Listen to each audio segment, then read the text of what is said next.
It's now time for Talkin' Boxing with Billy C. It began as a podcast, went live on the net, and transformed into a full-blown empire. It's the only daily boxing talk show on the planet, hosted by the only guy with the balls to do it. Many have stepped into the ring.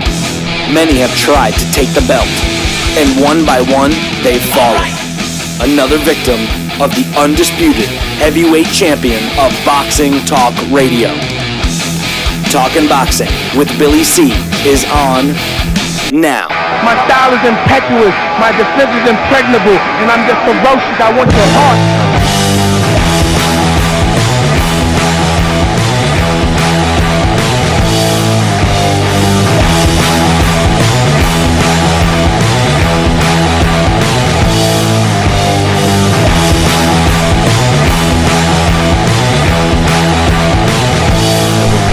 Live from the Billy C Studios in Lake George, New York. I'm Bill Calogero, and it's time for the Billy C Show. Good morning, good day, good evening, whenever you're listening, whenever you're watching, and whenever you're listening, and whenever you're watching, not watching it, whenever you're watching it, whenever you're listening. I don't know. I hope you're doing all right today, man. Today's show is being brought to you in part by Sal's Neighborhood Pizzeria and Italian Restaurant, located on beautiful St. Simon's Island in Georgia. Check out the website, www.salsneighborhoodpizzeria.com, or give my man a call, 912-268-2328, 912-268-2328. Find out why I go all the way to St. Simon's for an authentic Italian meal. Today's show is also being brought to us in part by the Holiday Inn Express.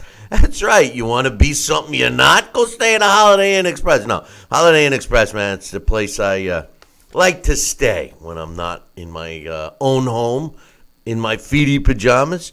Hey, you want a Billy C discount? Next time you go to, you want to travel and you want to stay at a Holiday Inn, any Holiday Inn property, just go to, go to our website, BillyCBoxing.com, and click on the banner. You can't miss it. It's on the right-hand side. Or just give them a call to include the Billy C discount, 844-603-0364. That's toll-free, man. 844-603-0364. Stay at a Holiday Inn Express. And today's show is being brought to us in part by my book, Tom Molyneux, From Bondage to Baddest Man on the Planet, is available right now where all good books are sold. And you can get a copy of this book right now where you're watching or listening to the show. Just go to barnesandnoble.com or amazon.com. Find out why I'm so adamant about getting Tom Molyneux's story told. It's a good one, and it's a true one. Sal Rocky Senecola won't be joining us today, but that's good for you guys because I'm going to open up the phone lines here after the first break to get your thoughts on some stuff. Dax Khan will be joining us a little bit later, talk about the heavyweight division. And speaking about the heavyweight division, we got some fight results, including Dillian Whyte's brutal knockout over Lucas Browne. Also, I want to talk about the Nevada State Athletic Commission. You know, my buddy, that spineless, gutless piece of garbage, Bob Bennett. I just want to know. I mean, Bob isn't man enough to ever respond, but even when we write letters and emails and everything else, I'm always saying that, kids today or younger people today aren't held accountable for their actions. Well, neither is Bob Bennett with the Nevada State Athletic Commission. He does something and then he doesn't want to respond. I just want to know, what exactly is a temporary suspension? Does that mean just shut guys like Billy C up, issue some kind of suspension, and then all will be good in Vegas come May 5th, even though you're a cheater? I don't know. We'll talk about that a little bit later. But first, let's talk about the fight results from the weekend. Dillian Whyte improved to 23-1 with 17 knockouts when he scored a devastating, brutal knockout over Lucas Browne, who had been previously unbeaten. It took place at 37 seconds of the sixth round. Browne drops to 25-1. The fight itself was a one-sided beatdown. Lucas Browne, Lucas Browne, basically reminded me of Brian Minto. I mean, this guy, I know his background. He came from basically a bouncer at a bar, and he looked like a bouncer at a bar fighting. No business in the ring. No boxing ability except for his power. And what we saw was a guy that was willing to take a beating just in attempt to land his power shot. And Dillian Whyte, although he's no description of the sweet science himself, made it look pretty easy, dispatching Lucas Browne at the time of the stoppage. I personally didn't have any rounds going to Lucas Browne. Seemed like he was in a different zone, but nonetheless, Dillian Whyte looked good against Browne. He becomes the mandatory for Deontay Wilder. What does that mean? Well, it means Deontay Wilder will have no trouble at all with Dillian Whyte. Deontay Wilder will destroy Dillian Whyte, as a matter of fact. I don't think that Dillian Whyte could last, 6-7 rounds with Deontay Wilder. Wilder, despite him not being the definition of the sweet science, will destroy Dillian Whyte. Now, what happens between now and the time, assuming that Anthony Joshua gets past Joseph Parker this weekend, what will transpire? Will we have to sit through, Deontay Wilder destroying Dillian Whyte? And, of course, if AJ gets past Joseph Parker, watching AJ destroy the fraud, the fat fraud, the donut-eating, cupcake-eating Jarrell Baby Miller, two fights that mean nothing in the heavyweight division except to prolong the inevitable, which is a showdown between Deontay Wilder and my man Anthony Joshua. Some other fights that took place: Derek Chisora staying afloat in the heavyweight division. He improved to 28-8 with 20 knockouts when he scored a second-round stoppage over Zakira Arzuza, who drops to 14-3. Also, some fights that took place in Germany. Tyrone Zeuge improved to 22 wins and a draw with 12 knockouts when he picked up his 12th knockout when he stopped Isaac Ekbo in the second round. Ekbo drops to 32-4. Mark Nelson was the referee. This guy's getting some frequent flyer miles, huh? And he's terrible too. I wonder why they're bringing him over. Maybe he's easy to get to, if you know what I mean. 23 seconds of the second round was the official time. In a fight that was for the regular WBA cruiserweight title, because the WBA has made the champion, the regular champion, a champion in recess, and they let two fighters, Arsen Glumarian and Rihad Murhi, fight for the vacated title, or I should say the champion in recess. Nonetheless, Arsene Glumarian improved to 23-0 with 15 knockouts when he scored an 11th round stoppage over Riyad Murhi, who drops to 24-1. Some other fights that I wanted to mention from Saturday: in a rematch that ended in a draw in 2016, ended in a draw in 2018. Jose Martinez and Alejandro Santiago took on each other again to try to settle the score, and the end result was the same. One judge scored it 96-94 for Santiago. One judge had it 96-94 for Martinez, and the, of course, judge scored it 95-95. I say of course because that was what he was paid to do. Martinez, 20 wins, 0 losses, 2 draws, 13 knockouts. Santiago, 15 wins, 2 losses, 4 draws, 7 knockouts. I wonder if they're going to fight a third time. I don't know. We'll have to wait and see. Some fights that took place on Thursday, and we didn't do a show on Friday, so we didn't get a chance to talk about it.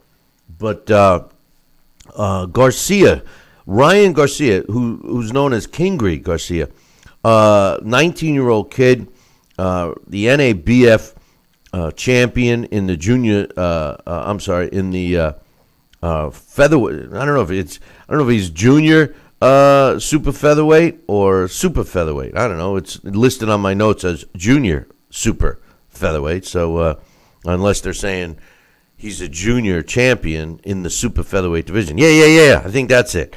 But nonetheless, he improved to 14-0 with 13 knockouts when he took care of Vargas easily, it seems. Fernando Vargas, a veteran, a former world title challenger. It didn't look like it when Ryan Garcia destroyed him in the very first round. Listen, this kid is showing a lot of promise. Garcia, he's got fast hands. The thing I liked about this kid was, first of all, he displayed power in both hands. It looked like he was looking to land his right. I mean, that's what he was using his jab for.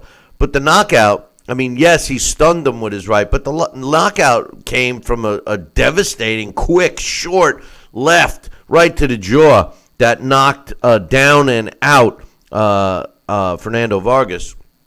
And, I look at this kid, and the thing I liked about him was that he seems to be bringing a lot of fans with him. Girls, I mean, it looked like the Beatles. I mean, all these young girls were screaming. They were loving this kid, which I was loving. You know why? Because this brings crossover fans that might not have even watched a live boxing event, let alone one on television, and now they're coming to see him. That's great for the sport. Great for the sport. Now, here's the bad news. The one thing I noticed about Garcia, and granted, he's a tall kid. I think he's like 5'10", 5'11". He's got plenty of time to grow into his body, et cetera, et cetera. But the one thing I noticed big time about him was that he kind of stands up straight. I mean, this is a guy that wasn't crouching at all, didn't seem to have any head movement. His defense was his jab. He's only 19. He's going to learn. Yeah, he had 230 amateur fights. But I'm thinking that he had the height and reach advantage over all of his opponents. Hopefully, they'll start to teach this guy to move around a little more, move his body, not only with his feet, but, like a slinky from his waist, move his body from side to side, move his head a little bit, crouch down, go stand. Listen, don't get me wrong. One of my biggest knocks on my friend, Kevin Rooney, was that he was a one-dimensional trainer. I'd visit him at the gym, and everybody, whether they were tall and lanky or short and stubby, were doing the bob and weave, the crouch. And my knock was that he wasn't teaching young fighters to the best of their abilities, using a style that would enhance their natural abilities, height, reach, etc. It seems like this kid is utilizing his height and reach, but as he matures and as he gains weight and as he moves up in weight classes, he's going to have to move around a little more. Needs to work on that, but a very, very hot prospect to keep an eye on. Also, there was a bit of an upset on the undercard. Eddie Gomez improved to 21-3 with 12 knockouts when he scored a knockout over Keandre Gibson. Gibson drops to 18 wins, 2 losses, and a draw with 7 knockouts. It was 54 seconds into the second round. Gomez, more of a power puncher, but Keandre Gibson had a chance to get back in the mix. Once again, this shows that these fighters that are overprotected, as young fighters, it doesn't help them. It hurts them. And this is a great example with Keandre Gibson. He was a highly touted prospect coming up. He had an impressive record, steps up for the first time, loses, gets back on track, steps up again for a second time, and loses. You don't get better if you're constantly being fed cupcakes. You may turn into a diabetic, but that's a whole nother story. So that's that. One of my topics today is what exactly does the Nevada State Athletic Commission, and specifically that gutless, spineless piece of garbage, Bob Bennett, mean when they term temporary suspension?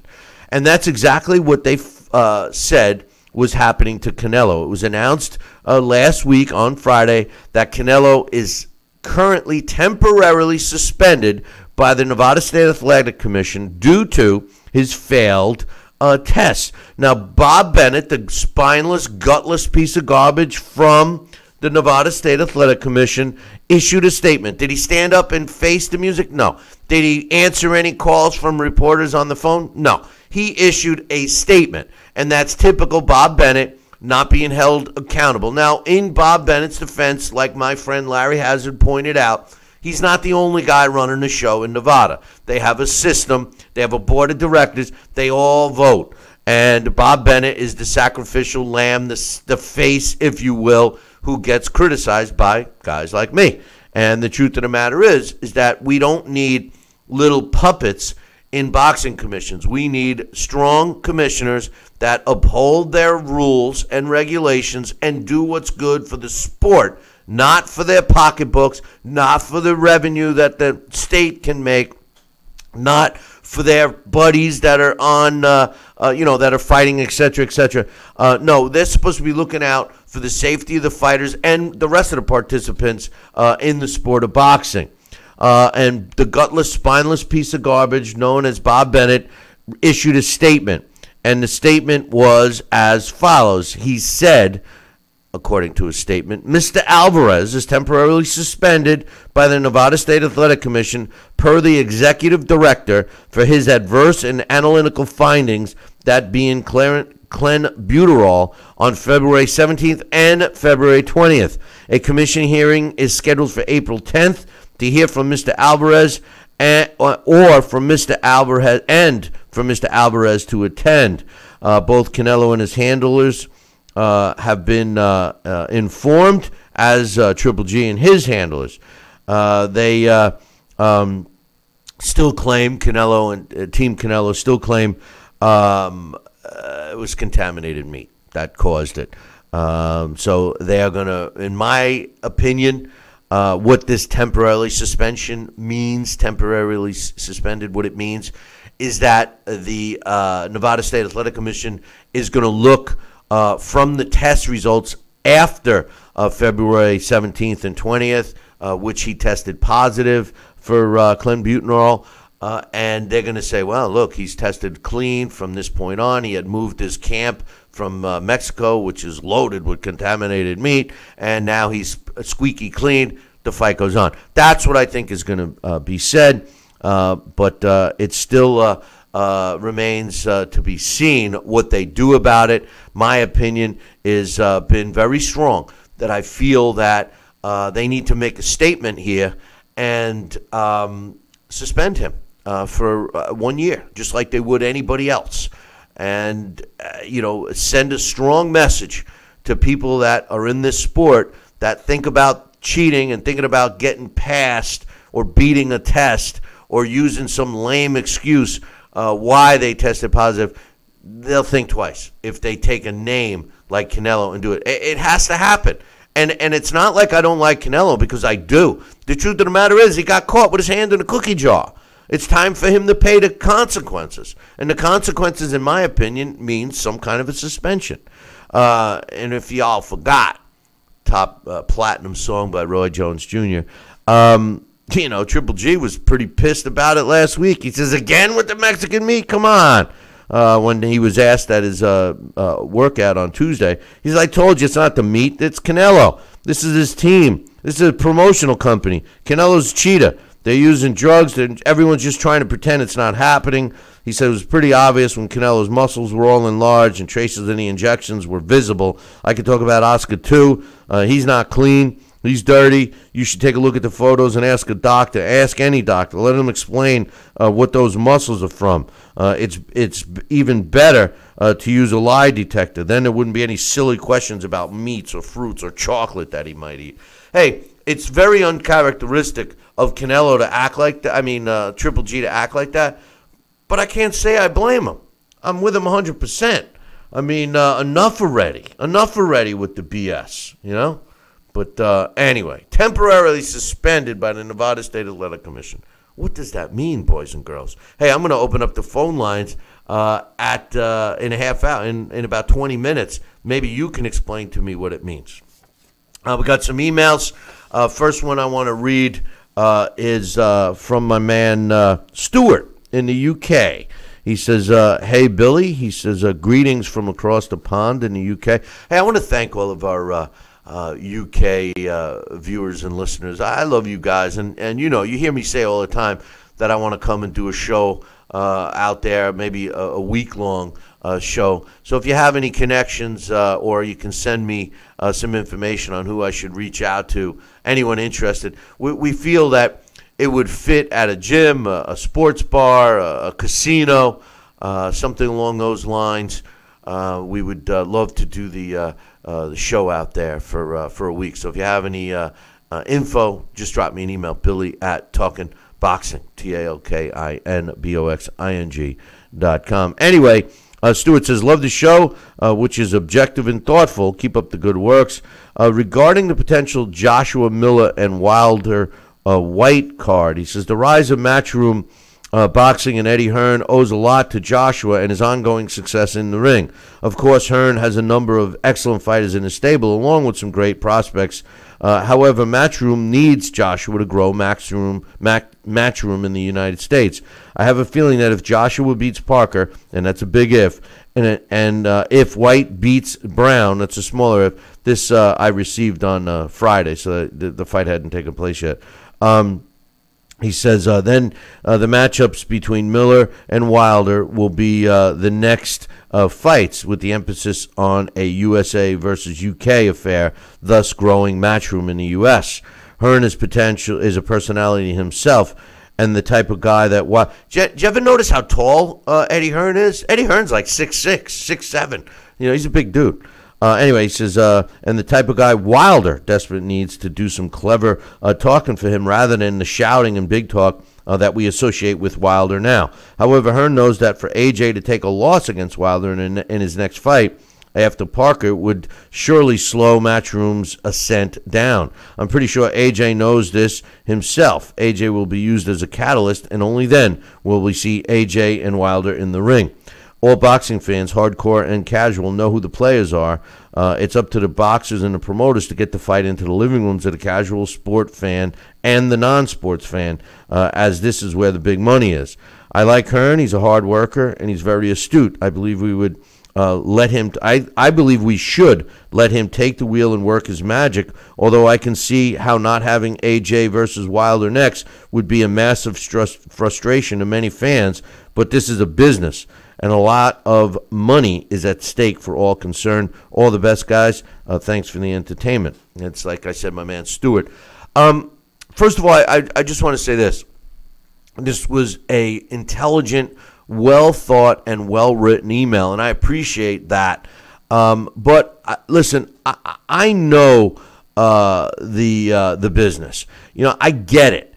What I do and say is for the fan, for the benefit of the fan in the sport, and for the good of the sport.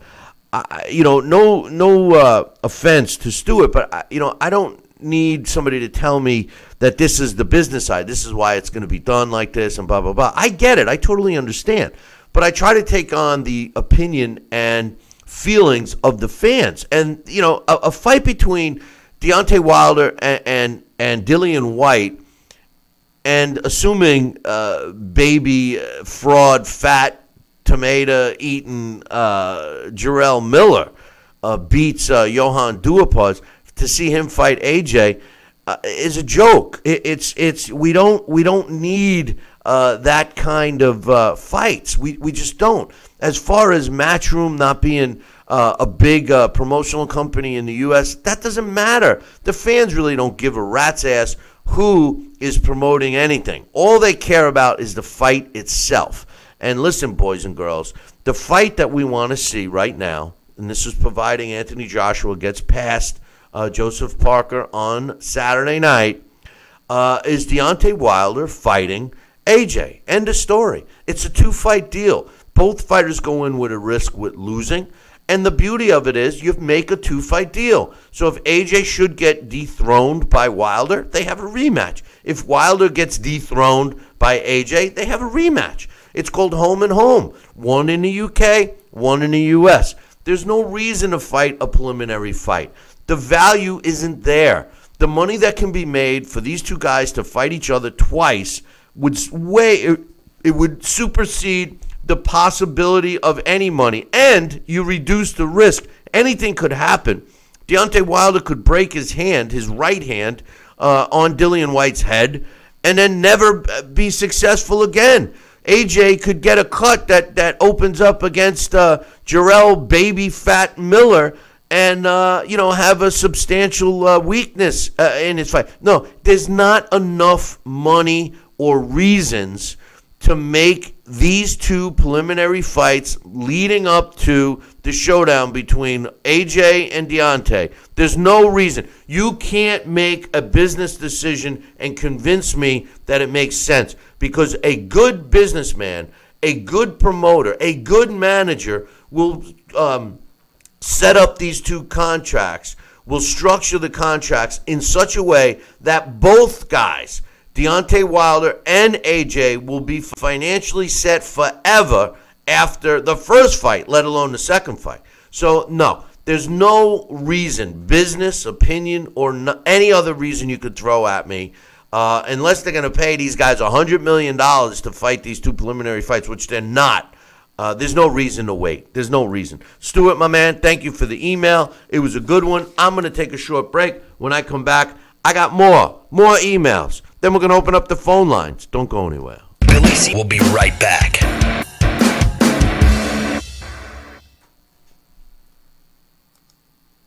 Broken air conditioning, $4,400. Failing refrigerator, $2,500. Don't let outrageous repair and replacement bills like these bust your budget. Get the First American Home Warranty Plan. And when a covered appliance or system breaks, we'll repair it or replace it for you. We had a high-end dishwasher go kaput. They put it in a brand new dishwasher. We have plans that cover air conditioning, most appliances, plus heating, plumbing, electrical systems, and much more. Plans start as low as $25 a month. Why let a major appliance or system breakdown bust your budget or go through the hassle of finding trustworthy service people? Last year alone, we saved our customers over $120 million. Don't wait until something breaks and you're stuck with a huge bill. You save a lot of money. It's absolutely worth it. If you don't have First American Warranty, get it. Call 1-800-946-6234 for your free no-obligation quote. Need relief from backaches and stiffness in your hips or down your legs? Then you need Dr. Ho's Back Relief Belt, the innovative technology to support and decompress your spine. And now it's covered by Medicare. Every patient with back pain should be wearing this belt. Nothing gave me instant relief except for the Dr. Ho belt. Feel good while standing, walking, driving, doing housework, and while laying down. And now Dr. Ho's patented belt is available at our best price ever. It's even covered by Medicare. Order now and get the easy-to-use hand pump and back rehabilitation DVD free. You know, similar belts can cost you almost $1,000, but my belts won't cost you $500, not $300, not even $200. I will give you my special TV price. And remember, Dr. Ho's belt is covered by Medicare. If you know a friend or family member that suffers with pain, get them my system today. Help them live with less pain, be more active, and get back to doing the things they love. Give them the gift of health. Listen to this important message. If you owe money to the IRS, you will want to hear this. Penalties and interest compound daily on your back taxes, putting you under a mountain of debt. Tax 10,000 has years of experience connecting people with tax resolution specialists. Working through the IRS Fresh Start program, they will handle all the necessary forms, and if you qualify, you may end up saving thousands of dollars. Call Tax 10,000 at 800-773-4604. Are you currently on Medicare? In other words, do you carry the red, white, and blue Medicare card? If so, are you suffering from chronic back pain? If you answered yes, you may be eligible for a pain-relieving back brace covered by Medicare at little to no cost, shipped directly to your home for free. These medical-grade back braces are ideal for lower back pain, arthritis, spinal disorders, and other chronic back problems. Will you qualify for a medical-grade back brace? Call Back Brace America at 1-800-290-8300.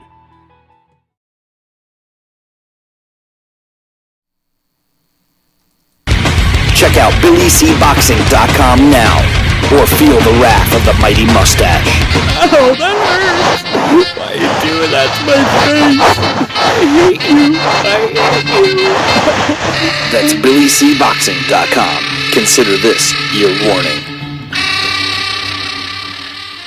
Now back to Billy C. Interact with the show at BillyCBoxing.com.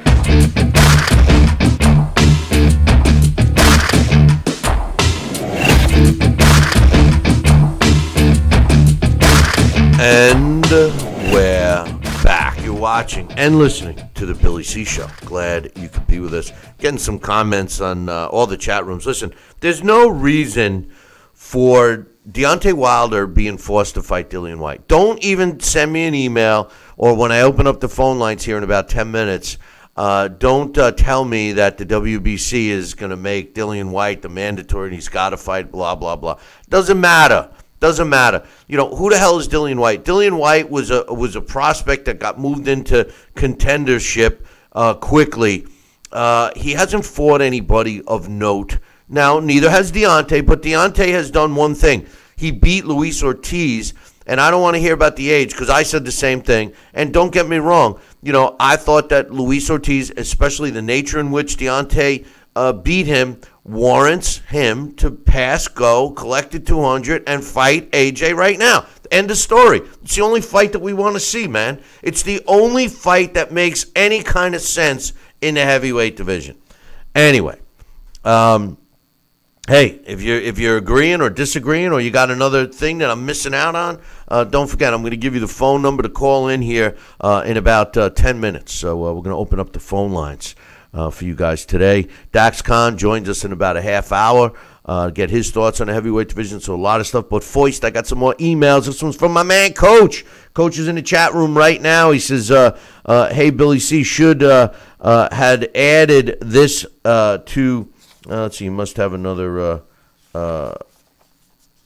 he says, your buddy, but he says, I should have added this to the other one, another email. But that was a Ricky Hatton thing he sent me. That was I already looked at. He says, your buddy Bob Bennett's at it again. WTF is a temporary suspension. That's what I want to know, Coach. I'm hoping somebody will tell me what a temporary suspension is. I'm predicting that it's temporary between now and April 10th when they have the meeting, and then they're going to say, okay, look, he's tested good, he's clean. It was the meat, and they're going to say everything's a go because, they don't want to lose the money. My man Luke from the land down under says, hey, Billy C., I hope you had a good weekend.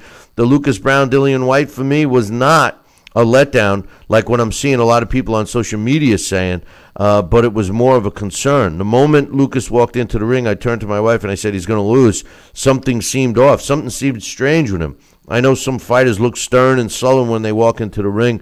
It's their way of trying to be intimidating, but Lucas looked already beaten. His eyes were fixed to the floor. He was expressionless, and his posture seemed slumped over. I noticed that too. I noticed that he was looking down, and I don't know if he was looking like he was just serious to get the job done or if he was in depressed mode, because it could have been either way. I didn't really see a lot of ring walks with him. I've seen a lot of his fights, but usually, replays, and I've never seen him, as much as I got to see him on Saturday. But anyway, he says a lot of people were pointing towards his physical shape. I don't think that was too much of a factor. The reason why I say that is just look at George Foreman and his comeback. Yeah, but the thing about George Foreman, you could say what you want about George Foreman and even Larry Holmes. Larry Holmes was no physique fighter either, but they didn't jiggle. Foreman was he made a joke of eating the cheeseburgers and stuff, but he didn't jiggle. Lucas Browne was jiggling, man. And I mean, I don't even jiggle as much as he was. But anyway, he says, but the moment the bell rang, I just turned to my wife and said, I'm right. Look, I have no idea what went on. The commentators, people on Twitter, all saying he's clearly not come with a game plan. His only plan was to try and land one big shot. I disagree. He seemed like something else happened. Now, in all fairness to him, he's not made any excuses, but I think he was either ill or injured or something has happened in his personal life. Because that wasn't a man who turned up to fight. And to be honest, that makes me slightly angry. If that's the case, I don't think he should have been in the ring. When he walked out, I got shades of Alan McCall in the stomach with Lennox Lewis. I don't think he should have been in there. I think somebody screwed up somewhere, and he could have gotten seriously hurt. I genuinely turned to my wife and said, I think they killed him when he hit the canvas. All I could say is, thank God I was wrong. Thanks for the email, Luke. I tell you what, when he hit that canvas, I thought he was killed too. I mean, that shot just, I mean, face first, man. It was. If you didn't see it, go back and watch it. Then I got another email from a couple of points from my man Mitch, my main man. He says, "What the F is a temporary suspension? What are you suspending?" He's talking obviously about Triple G versus Canelo. He's still in training camp. The date is still May 5th, so suspending him from what? He says you either suspended or you're not. Like you said, Billy C., if you let this meat thing fly, you will now be setting a precedent. Everyone that pops for clenbuterol after this will use the meat excuse, especially if their picograms are lower than Canelo's. And guess what? You'll have to give them the same courtesy of a temporary suspension. It backs the commission against the wall. That's a good point. He says, this is all what that gutless, spineless piece of garbage is trying to shake down Oscar de la Hoya. Sometime before the hearing, Oscar will have someone deliver a brown paper bag full of something green to Mr. Bennett. Mr. Bennett is sitting pretty because he's because it's the A side or the cash cow side that has to ante up. Then they'll vote 6-1 or 5-2 or 4-3 in favor of the fight. Bennett will have Bennett will also have an Adderley Bird type on the commission who will be deciding the vote in favor of the fight proceeding. Prior to the vote, Canelo will testify that he used the meat. They'll either manufacture a receipt or bring some witness from a restaurant to give a song and dance about where the meat came from. Then they'll bring a doctor who's never heard of him before and will never hear from him again, who say this aligns with meat contamination. In real life, the prosecution would bring in their doctor in to dispute everything that the defense doctor said, with evidence to prove it. Canelo's physique has changed. His explosiveness has come out of nowhere, yet I'm more concerned with the illegal hand wrapping. Anyway, Oscar had a show on Thursday and another one today, meaning Friday. He says, so once the check's clear, he'll go on to a liquor store to obtain a brown paper bag. Bennett don't take any checks, baby. Straight cash. Boxing doesn't want to know the truth. If it did, it would test Canelo's hair or test his team that ate with Canelo during his camp. I never hoped for a KO more than I do here. Can't say I can blame anything that my man Mitch is saying. He goes on to say, source tells me they aren't even talking about picograms of clenbuterol for Canelo. They're talking nanograms, which is higher. 1,000 picograms equals a nanogram. If we're talking nanograms instead of picograms, then we're well above traces and well above contamination levels. This is where that gutless, spineless piece of garbage, I guess you guys got the gist, comes in. What this means is if the levels were high, he was using clenbuterol with other drugs, which is what people do when they're testing that high. Get ready for Triple G and Saunders. Tom Loeffler said Triple G was still going to fight in Vegas on May 5th if Canelo gets suspended. I wonder how they'll do that, and I wonder who they'd fight. Oscar won't give up that date unless Triple G fights a Golden Boy middleweight fighter, and there is no one of value at middleweight in the Golden Boy stable. So maybe Loeffler already cut a deal with Golden Boy to have the Golden Boy fighters on the undercard. If so, Oscar would allow them to have the date so some money can be salvaged. I don't know, man. It does sound a little fishy to me. It sounds a little fishy to me. One more email here. Well, we got a couple more. Actually, I got the AJ fight diary I managed to get just before we went live here. My man Johnston Browne is going to keep us up to date on that, and he's also posting it on BillyCBoxing.com in case you guys are interested. I'm going to read the first one here in a sec. But first, I got another email. This one's from Joel. He says, based on all the news that occurred over the weekend with Canelo's suspension, how serious do you guys feel that this fight is in jeopardy? As much as I want to see this fight, I would also like to see Canelo face the Nevada State Athletic Commission, give him his defense, and possibly serve any suspension or pay a fine, and make this fight at a later time when Canelo passes all of his drug tests. It was interesting that HBO didn't even mention the Canelo Triple G rematch on their upcoming boxing schedule during the Whyte-Browne fight during the telecast Saturday. I found it funny how Murat Gassiev was promoted to the super champion to make room for the Arsen Goulamirian to become their regular champ after knocking out Murray on France on Saturday. Absolutely no need for another title when the current holder is active. That was, remember, the Denis Ledebev was the regular champion. He wasn't able to fight, so they made him champion in recess. That's what opened the door for this other bogus fight. So anyway, hey, listen, I'm going to take a short break. When I come back, I got the first AJ fight diary, but I got some other news. The phone lines will be open. So if you've been waiting to call, now's going to be your chance. I'll give you the line in 1 minute. Billy C will be right back. Relief from backaches and stiffness in your hips or down your legs? Then you need Dr. Ho's Back Relief Belt. The innovative technology works to support and decompress your spine. And now it's covered by Medicare. Every patient with back pain should be wearing this belt. Nothing gave me instant relief except for the Dr. Ho belt. Feel good while standing, walking, driving, doing housework, and while laying down. And now Dr. Ho's patented belt is available at our best price ever. It's even covered by Medicare. Order now and get the easy-to-use hand pump and back rehabilitation DVD free.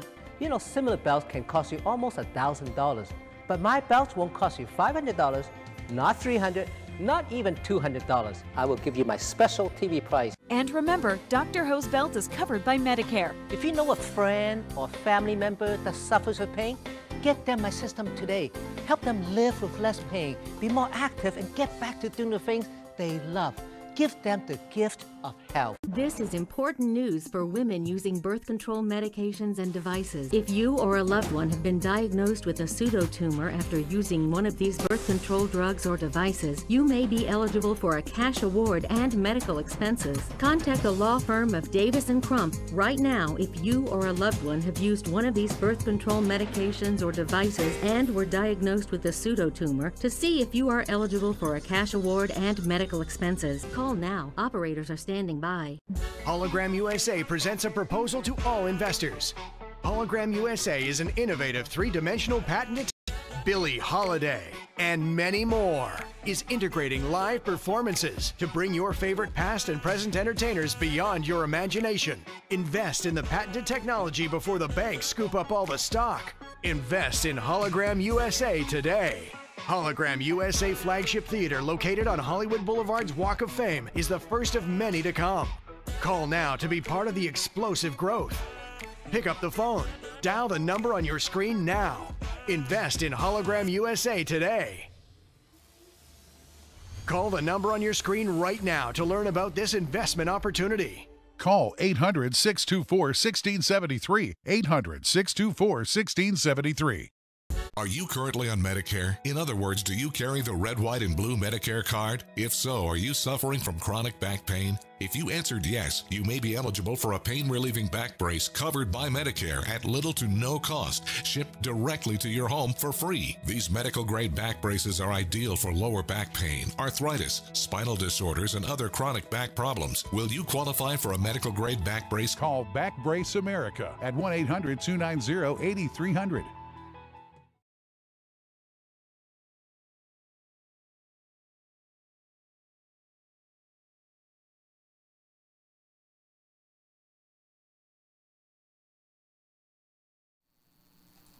Now back to Talkin' Boxing with Billy C., the only radio host man enough to take a punch from Mike Tyson. Wait a minute, man. Hold on there. Jeremy, man, I need you to take this one, all right? Wait, what? No way. I can't do this. Need I remind you I'm Billy C., damn it? Now put on that mustache and get in there. Hey, look at me. I'm Billy C. Crap.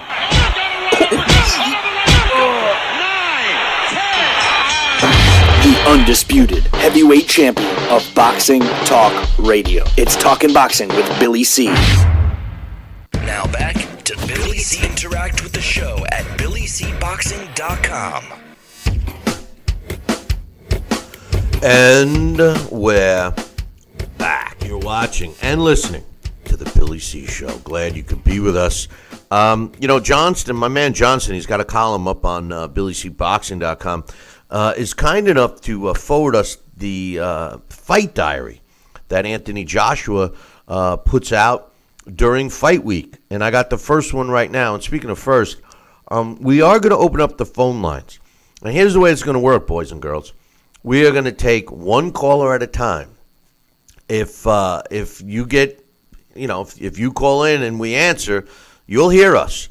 And we'll come to you in a second. If you call in and we're not answering the phone, that means somebody else is already on it, and just try again when they're off. That's all. So I'm going to open up the phone lines as soon as we're done with this email. So if you're getting ready to call, I'll give you the number in 1 second. This is all Anthony Joshua's fight diary. He says... this is Anthony Joshua, says, Saturday night is the first time in history that two reigning heavyweight world champions will have fought in Britain. This is all about putting everything on the line with one goal towards eventually becoming the undisputed champion of the world. For me, and this is Anthony Joshua, he says, for me, this is just the next step towards that end. But if you can't lose sight, but you can't lose sight of what... These letters are so little. I'm shocked that I can't even read them. He says, AJ says, but you can't lose sight of what is at stake. Stripped down, it's the start of another fight week. There's another opponent in front of me, and it's a return to the Principality Stadium in Cardiff, of which I have happy memories from my last fight. This time, in the other corner is Joseph Parker, and the guy's a worthy champion. He has every intention of putting on a show. He's the current WBO heavyweight champion of the world and boasts a record of 24 wins with 18 coming by knockout. His team firmly believes he has the ability to do it on Saturday night, and from that first press conference on Friday, you can see he doesn't lack for confidence. He's made it clear he has just one plan, to take all the belts home with him. He says, I can't tell you how the fight's going to go. We are both fast. You will see good combinations from both of us, which is unusual in the heavyweight division. I can see comparisons between Holyfield and Riddick Bowe in this fight. It should be electric.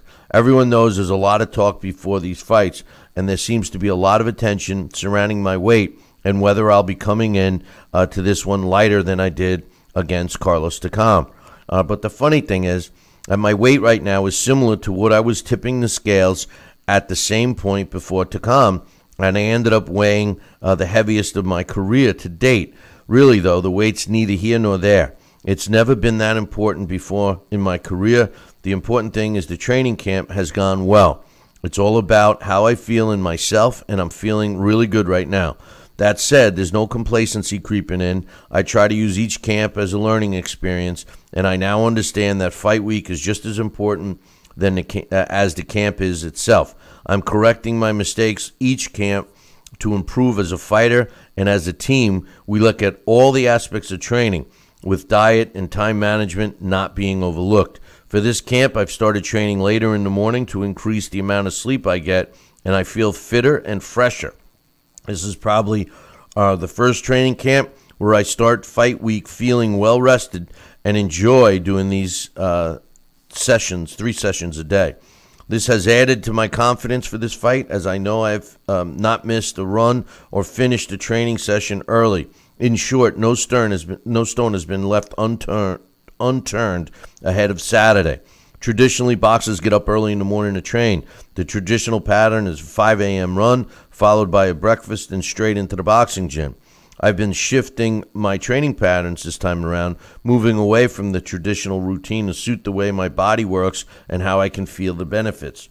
Going back to my weight, I heard Parker's comments that I'm coming in lighter as I want to copy his style, but that's far from the truth. We haven't even had Parker clones coming to spar. My coach trains me to become better, to improve my technique and not beat a certain style or opponent. This is an advantage because I prepare for anything come fight night. If Parker tries something different in the fight, I will have worked on it in training, and it's already been covered. I believe my sparring partners had noticed a difference as well. I remember when I used to want to tell my trainer, Rob McCracken, man, I don't have another 3 rounds in me. And when he was pushing me to do 15 rounds, but now I'm feeling sharper and more focused. And after 15 rounds, I'm looking around the gym, seeing if anyone else wants to go 3 more. This mentally has helped me during this camp, and I know the person on the other side of the ring is just as willing, and his team is also saying it's his best camp. We can anticipate that Parker's going to be bringing his best fight to the fight. He has fast hands. He's quick. But I've been learning to deal with lighter and faster guys among my sparring partners, so that's why I'm so confident. With what's at stake, this could be a very important year for me, but I'm not underestimating what I'm up against this weekend. I often say it, but a happy fighter is a dangerous fighter.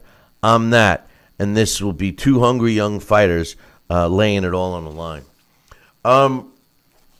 Phone line is open, 845-228-8710, 845-228-8710.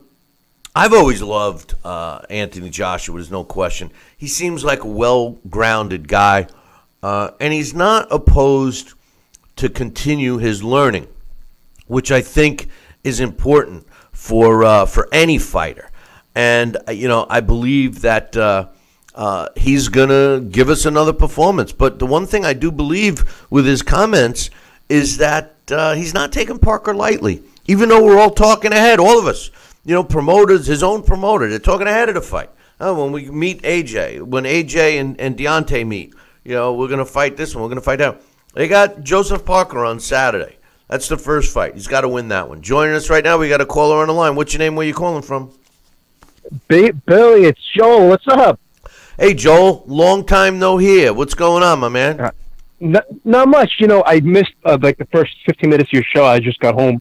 But I wanted to, I don't know what you talked about in regard to this, but would you give Dillian Whyte a lot of credit for the victory on Saturday, or do you think that Lucas Browne just came in out of shape, looking for a paycheck, was like a human punching bag?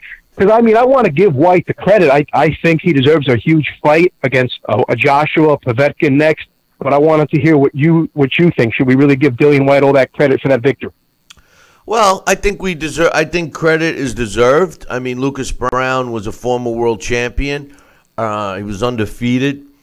He didn't look that great. He looked very one-dimensional. I said in the beginning of the show, he reminded me of Brian Minto, very marginally talented fighter. But he was doing what he does best, trying to land that one punch. He's willing to take a beating to land that punch. Unfortunately, he could never land it. As far as giving Dillian Whyte credit, he gets credit for it, but I certainly do not want to see him fight Deontay Wilder next or AJ next. Now, the WBC has already made him the mandatory for Deontay Wilder. I think it's all about Deontay Wilder fighting Anthony Joshua, should Anthony Joshua get past Joseph Parker. Then they'll have their rematch. It'll also open up the doors for all these fights. You mentioned a great opportunity, and I think that that's the best fight out there, happens to be Dillian Whyte against Alexander Povetkin. I don't know if you planned that or what, but that's a great opinion, and that would be a really good fight to watch because Povetkin is starting to age a little bit, but he's still a force. And Dillian Whyte's he's still got a lot to learn, Joel, in my opinion. I mean, well, Povetkin, I completely forget, because I know he basically solely fights in Russia, but he's on that undercard this Saturday of Joshua Parker fighting, what's his name, David Price, and I think that's more or less a tune-up. Price was good coming up, but he's got no chin. And I mean, I think if he can stop him before, 10 rounds, 12 rounds, 8 rounds, I'm not sure.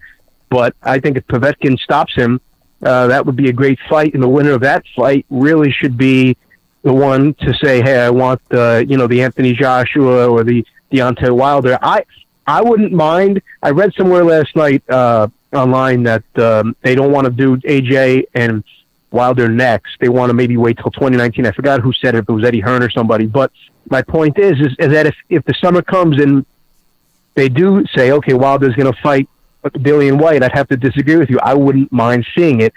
You know more about it than I do in terms of who would, maybe AJ is going to look too good. I don't know, but I just feel like Dillian Whyte doesn't have anything to lose. He's already got a loss on his record. He's not protecting anything. He's just going to go in there with the mentality to try to win the fight. And I think that's what we want. We want to see someone who's live, who's actually a top, heavyweight, fight somebody like Deontay Wilder.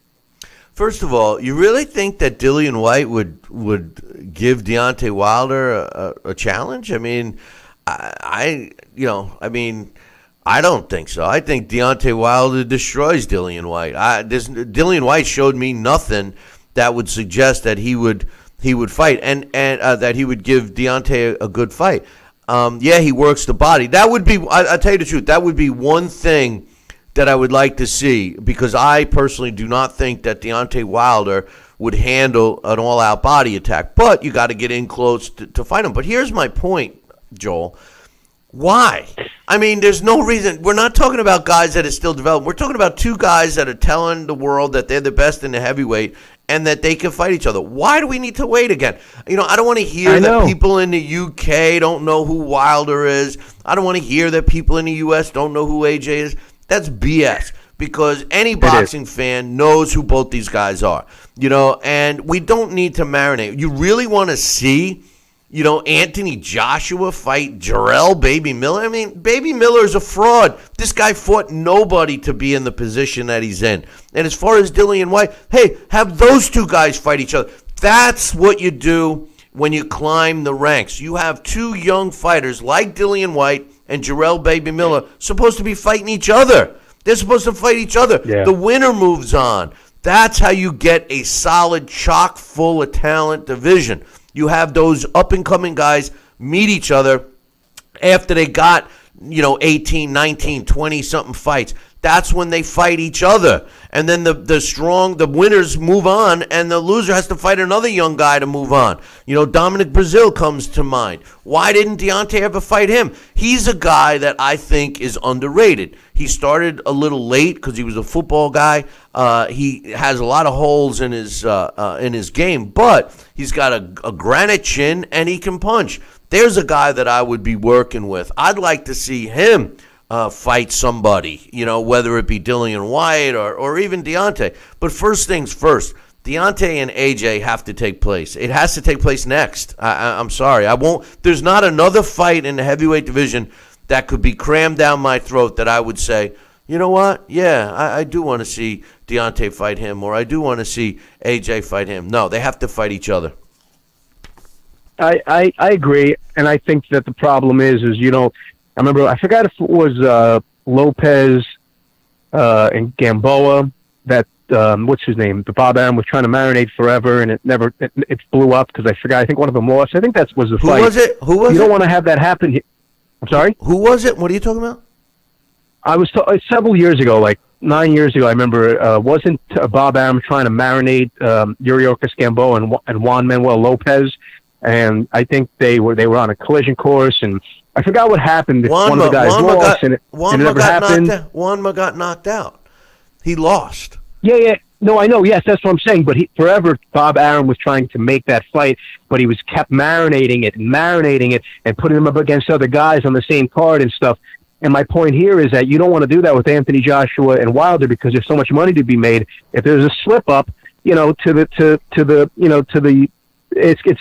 lose a little luster. I would love to see it, but to some fans it may lose luster. You want to You want to have this fight happen. You don't want to keep marinating it like you're saying. No, there's no reason to. Listen, I say this all the time, Joel. After every huge fight, there's another huge fight. There'll be another one. There'll be another guy that'll emerge that'll have to fight. There's no reason to marinate. And listen, you want to talk business? Everybody always throws the Floyd Mayweather money thing in my face. Well, he's a smart businessman. He did. Okay, so let's put the Floyd Mayweather hat on for a second. And that hat is, I want to fight the least amount of times and make the maximum amount of money. Well, right now, Anthony Joshua and Deontay Wilder could do a 2-fight deal that'll set them up financially forever. Whether they want to fight after those 2 fights or not would be solely up to them. And the truth of the matter is they don't need to fight preliminary fights. In this business of boxing, anything could happen. You could sustain a serious cut that scars you to a point where you open up that cut every time after that. You could get an injury that'll prevent you from fighting, breaking a hand or something like that. Or even worse, getting knocked out by a second-class heavyweight, so to speak, and ruin your career. No, there's too much risk and not enough reward for AJ to fight. Miller. First of all, who cares about the fight? It's like a sparring partner. But Deontay Wilder to fight Dillian Whyte in the heavyweight division, any heavyweight can knock out any other heavyweight at any given time. Too much risk, not enough reward. I'm sorry. Deontay Wilder against AJ next, if AJ gets past Joseph Parker. Yeah, I agree. I'm also, there's another name out there who I thought gave AJ a good fight, even though he took it on short. He took it on short notice. Was Carlos Takam. I wouldn't mind seeing him against a Jarrell Miller or Dillian Whyte, somebody like that. I know Povetkin knocked him out pretty badly a couple of years ago, but still, there's other names out there that can build these guys up, and like you say, really get somebody, after AJ and Wilder fight to really get a true contender. Some of these guys, like you say, like Jarrell Miller's getting, he's at this point he shouldn't be. And I agree that some of these guys need to fight some really good contenders before they can say, hey, I want that Wilder. Hey, I want that Anthony Joshua. Well, listen, you are right. Carlos Takam deserved a shot. You see, in a perfect world and, in the sport of boxing, you climb the ladder of contention, and you would create those fights, those real fights. That's not what happens today. Look at Jarrell Miller's record. Show me a contender on his record. There's none. And Fred Cassie? Huh? Who? I said Fred Cassie. Yeah, right. That's what he's got, a bunch of Fred Cassie. And the truth of the matter is he's ranked in the top 5 of the sanctioning body. So today, all you got to do to get ranked is just stay busy, which isn't the truth. That's not the way it should be. The Carlos Takam, great point. That guy should be fighting somebody. Bryant Jennings should be fighting. These are the guys that need to fight each other. That's how you get a stockpiled, talented division, when they fight each other. But they all duck each other. Nobody fights anybody. And then you get one fight, and that becomes a great fight. But all the potential other great fights that would have happened. We talk about Muhammad Ali being in a great era. Well, that's because they all fought each other on the way up. All those guys, the Ron Lyles, the Ernie Shavers, the Jimmy Youngs, the Quarry brothers. These were all great fighters that were tough. Yeah, Muhammad Ali and Joe Frazier and George Foreman and Kenny Norton, they beat all of those guys, but they had to get through them first. They earned their stripes, so to speak. They proved that they were better than those guys. And those guys, the Jimmy Youngs, the Ernie Shavers, the Quarry brothers, etc., would have been champions today. So no, today the way they do it is they stay busy. That's all, and then they become ranked. Nobody takes any risk. It's a shame. It really is. It's funny to even think that I think he was the only active boxer in the crowd, but Dillian Whyte was so much adrenaline. He was, even calling out David Haye, who was in the crowd on Saturday. That's laughable to me. David Haye is fighting maybe once a year at most. He's got the Bellew fight coming up. Bellew's really a light heavyweight. He moved up to cruiserweight, who's fighting at heavyweight for this time. There's a lot of pretenders out there. There's a lot of contenders. We need more contenders. The heavyweight division, like you say, one punch, and these heavyweight fights can change the, the platform of the division. No, listen, that's the way it should be in all the divisions. That's how you move up the ladder. But anyway, hey, brother, thanks for the call. Make a call more often, man. Yes, I will. Have a great week. I'll listen to the rest of the show. Thanks so much, Billy. All right, my man. That's my man Joel. He's usually in the chat room. We got time for another call. 845-228-8710. If you want to give us a call, give me your thoughts. You got a question, you got a comment, you got a concern, whatever. 845-228-8710. We got Dax Khan joining us in about 7 minutes. So you got some time to make a call if you so desire. But in any event, some other news. There was a card that's going to be taking place at the end of April in Philadelphia. It's going to be on ESPN, and it's pretty good, decent card. I like it. You will have a junior featherweight title fight, the WBO junior featherweight title. Jesse Magdalena will be putting his title on the line against the number one contender, at least as far as the WBO is concerned, Isaac Dogbo. And that's going to be the main event. Also, some other fights on that card out of Philly. Bryant Jennings, and I used to love Bryant Jennings. I watched Ortiz knock him out senseless at the Turning Stone, and Joey DeWejko, who personally, I don't know why this guy even fights in the heavyweight division. If I was him, I'd lose some weight and fight as a cruiserweight or even a light heavy. He's got some decent skill, but he's fighting in the wrong class. And also Shakur Stevenson, who's now 5-0 with a couple of knockouts, will also be fighting on that card against a 12-0 guy, a Roxburgh Riley, who's 12-0 with 6 knockouts. So a decent little card.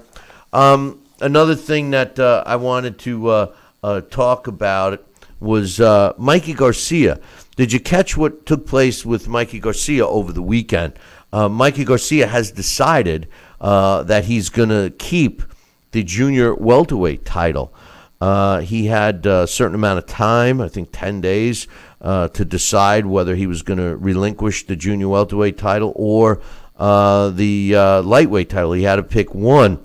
And according to his statement, he has decided that he is going to keep his junior welterweight title. He did everything he had to do in writing. His first defense mandatory will be Ivan Baranchyk, who we just watched win over Peter Petrov a couple weeks ago. Baranchyk is 18-0 with 11 knockouts.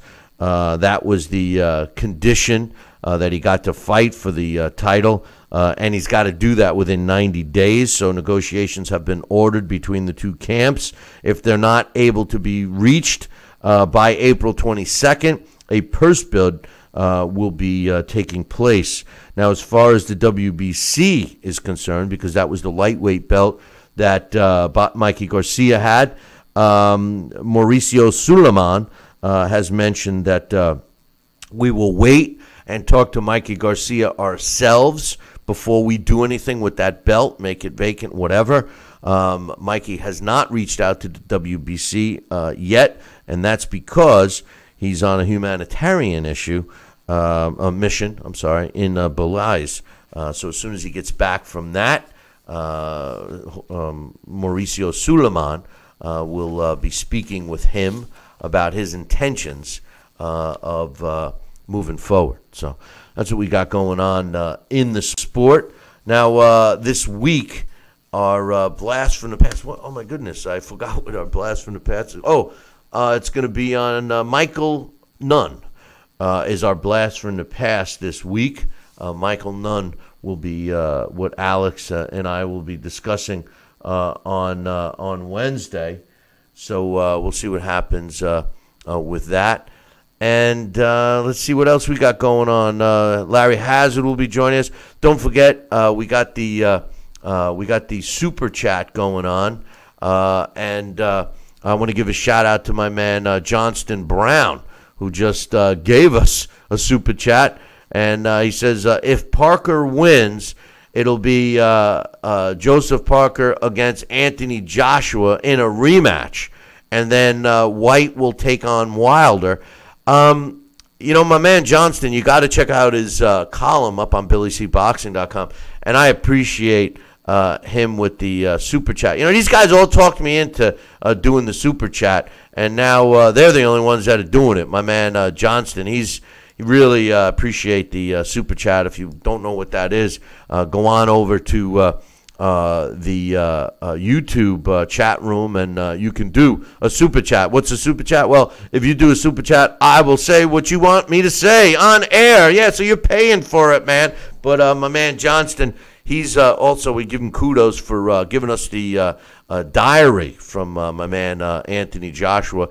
But hey, I think what Johnston means here is pretty true. You know, the bottom line is this is no layup fight for AJ. It's not. And just like we weren't talking about Deontay Wilder fighting Luis Ortiz as a layup, it wasn't. Anthony Joshua has a tough guy in front of him in Joseph Parker. And the truth of the matter is he could come up short. And according to Johnston, that fight would be a rematch. And I don't see why it wouldn't be. Any fight, if you're a fighter and you're a champion, any fight you have better have a rematch clause in it. If your team's not putting a rematch clause in your contracts, then you better change teams. Change boxing teams. I don't even want to change it in teams. But anyway, switching sides. But the truth of the matter is I want to thank my man Johnston. And don't forget to check out his column up on BillyCBoxing.com. Listen, I'm going to take a short break. When I come back, Dax Khan joins us. We'll get his thoughts on the heavyweight division. So don't go anywhere. Billy C will be right back. Part of the Billy C Boxing Network.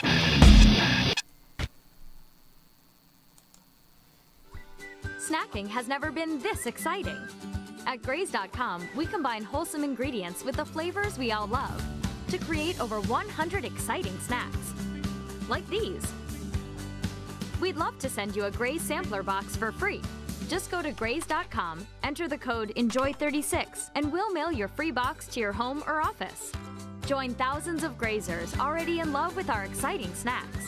So come to Graze.com for your first box free. Need relief from backaches and stiffness in your hips or down your legs? Then you need Dr. Ho's Back Relief Belt, the innovative technology to support and decompress your spine. And now it's covered by Medicare. Every patient with back pain should be wearing this belt. Nothing gave me instant relief except for the Dr. Ho belt. Feel good while standing, walking, driving, doing housework, and while laying down. And now Dr. Ho's patented belt is available at our best price ever. It's even covered by Medicare.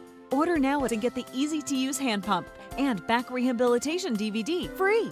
You know, similar belts can cost you almost $1,000, but my belts won't cost you $500, not $300, not even $200. I will give you my special TV price. And remember, Dr. Ho's belt is covered by Medicare. If you know a friend or family member that suffers with pain, get them my system today.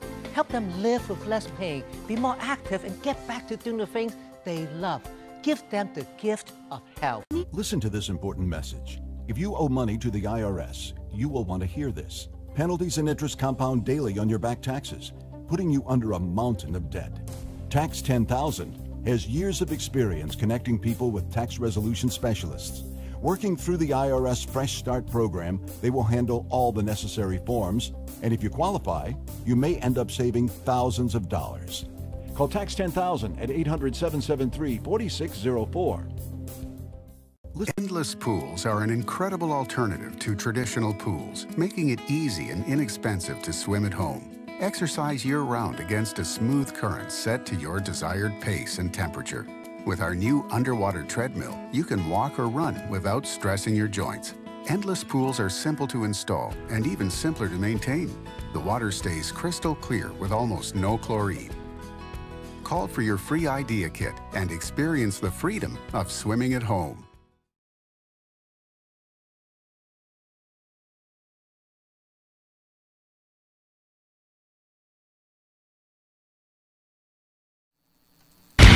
Check out BillyCBoxing.com now, or feel the wrath of the mighty mustache. Oh, that hurts! Why are you doing that to my face? I hate you. I hate you. That's BillyCBoxing.com. consider this your warning. Now back to Talkin' Boxing with Billy C. He may not have an Excellence in Broadcasting award, but the night's still young. And he's got martinis. So you never know what may be by morning. It's Talkin' Boxing with Billy C. Talking Boxing with Billy C. Now back to Billy C. Interact with the show at BillyCBoxing.com.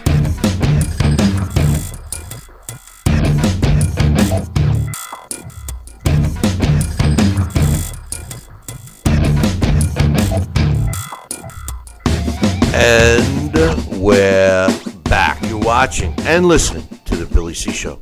Glad you could be with us. And joining us right now to give us his thoughts on Dillian Whyte's performance and the heavyweight picture is my man Dax Khan. Good morning, Dax. Good morning, all. How you doing, man?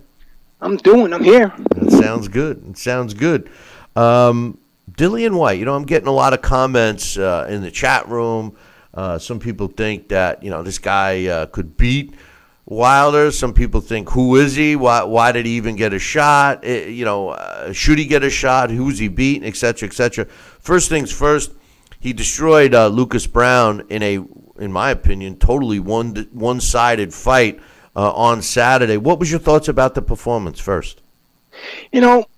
It was a solid performance. It's hard to discuss the terms of significance of the fight. Lucas Browne is a tough guy. Make no mistake. We appreciate those tough type guys. But even at his best, Lucas Browne was just a big clubber. With his biggest attribute, his best attribute was a big right hand. But it's a more or less it's been a media hype or media maker type of right hand. Not that type of right hand that a Deontay Wilder or a Vladimir Klitschko possess. That if it lands, it can totally change the demographics of a fight. The type of right hand that when it hits guys and it knocks guys down, that knockout actually would grab the headline over the win. So why they even allowed the fight to continue as long as they did, seeing that the beating he was taking is beyond me. Lucas Browne, he came in very out of shape. You mentioned something earlier about how he looked at the floor during the introductions. Marty Mulcahy and I were speaking about that on Twitter during the time. What was the moment too much for him? Who knows? Dillian Whyte, he put on a good performance. He did what he was supposed to do. But remember, this is a guy who's really his best win is over a very overinflated Robert Helenius. The fight before then, he literally went toe to toe, life and death with Derek Chisora, and his career is pretty much based off going 7 rounds with Anthony Joshua. So what do you take from it? I don't know. I think, he has, I like the fact that he works the body, but something, he doesn't actually sit and dig the body. I really didn't get much out of this fight other than what it was. It was a solid performance against, a younger guy against an older guy. And, that's what it was, Bill. I really didn't get much more out of that, me personally. No, hey, listen, I'm with you. I know that you were pretty high on Dillian Whyte for a while there. I thought that he showed that he did what he's supposed to do against an opponent like Lucas Browne. I mean, when I see these kinds of performances against these kinds of fighters, when you have one fighter fighting another one and they destroy him, I say to myself, well, that's what he should do. If he's supposed to be that next upper level fighter, then he should destroy a guy like that. And like you mentioned, life and death fight with Derek Chisora was a split decision, I believe. Derek Chisora, although he's always been entertaining and he does have a lot of big names on his resume, he's not exactly a great fighter.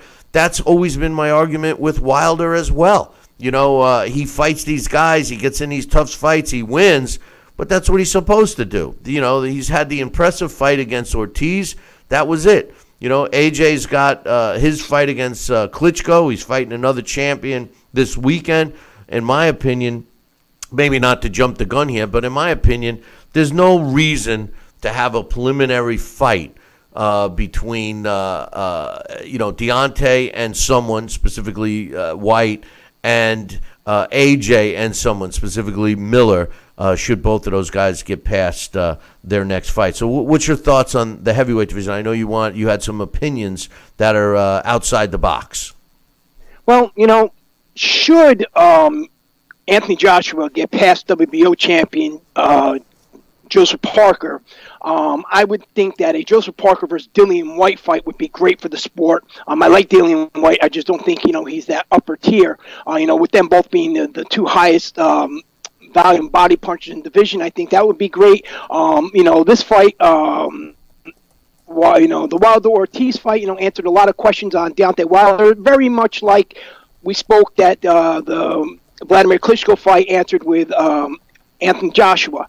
This division lacks greatly, and this happens whenever you have one dominant champion who reigns for so long and that is so dominant, is that when that fighter exits, all of a sudden there's this scramble to fill that position.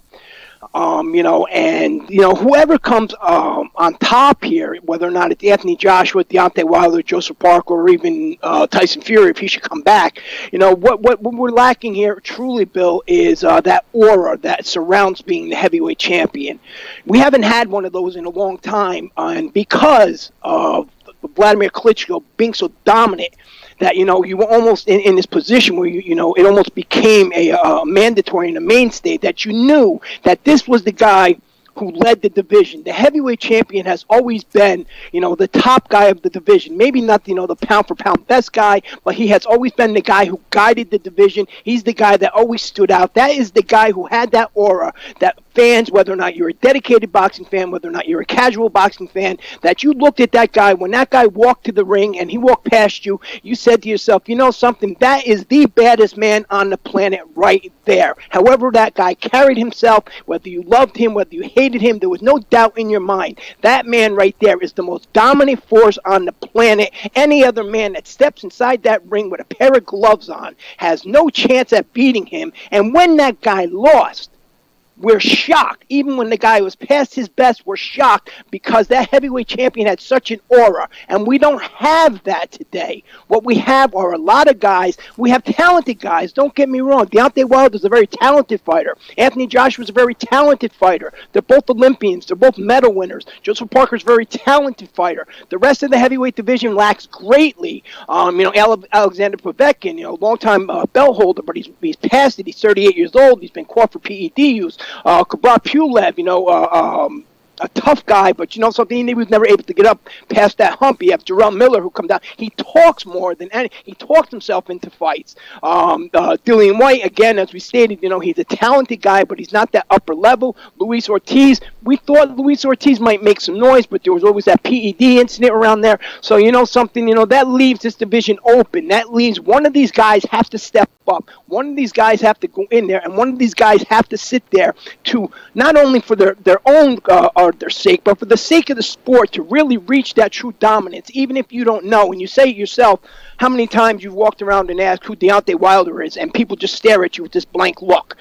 Can you imagine? Think about this. Mike Tyson, at his best, he was a vicious. When he was focused, Mike Tyson, when he walked to that ring, and whether you were watching on TV, you were in person, it was like that feeling that a gladiator was entering the arena. And, even for that short little amount of time that was going to last, you had that feeling, something super was going to happen. Evander Holyfield, at his best, you knew that going in there, even if he was going against a bigger man like Riddick Bowe, or whether it was a Lennox Lewis, you knew you were going to have yourself an exciting fight. He always came in, he was in peak condition. He didn't talk a lot, but, he made up for that by his performances. Vladimir Klitschko, at his best, you expected a dull affair because of the type of style that he adapted. But something, when Vladimir Klitschko walked to that ring and he had on that robe, that entrance music, that quiet demeanor of his with Manny Stewart walking next to him, you knew that you had something sensational coming into that ring with you. You knew this man right here is something special. This man is the heavyweight champion of the world. He didn't have to beat his chest. Vitaly Klitschko, his brother,